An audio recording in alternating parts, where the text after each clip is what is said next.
रीति से अच्छा रीति से शिकार करने वाला एक इस्करियोत यूदा था इस्राएल लोगों में। రోమీయులతో పోరాడి తుది మరణం పొందినటువంటి వారు ఈ సికారి వారే। रोमियों के साथ लड़ाई करके युद्ध करके जीता वाला ये शिकारी लोग है। ఈ సికారి వాళ్ళు చంపమంటారు లేకపోతే చావరైనా చేస్తారు।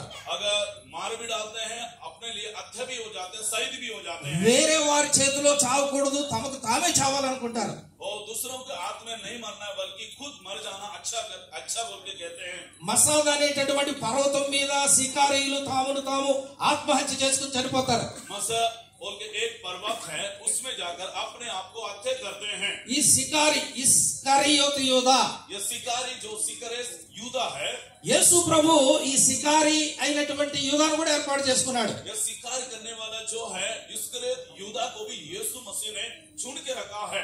సికారి విప్లవకారుడు।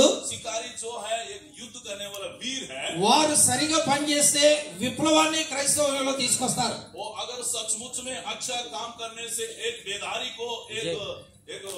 को ला सकते हैं। నేను కాలేజీ చదువుకున్నటువంటి రోజుల్లో నేను కూడా సికారినే। मैं जब बाइबल कॉलेज पढ़ते समय मैं भी शिकारी था अच्छा काम करने वाला एक योद्धा था। అనేక మంది విప్లవకారులతో నాకు స్నేహం ఉంది। बहुत सारे युद्ध करने वाले लड़ाई करने वाले लोगों के साथ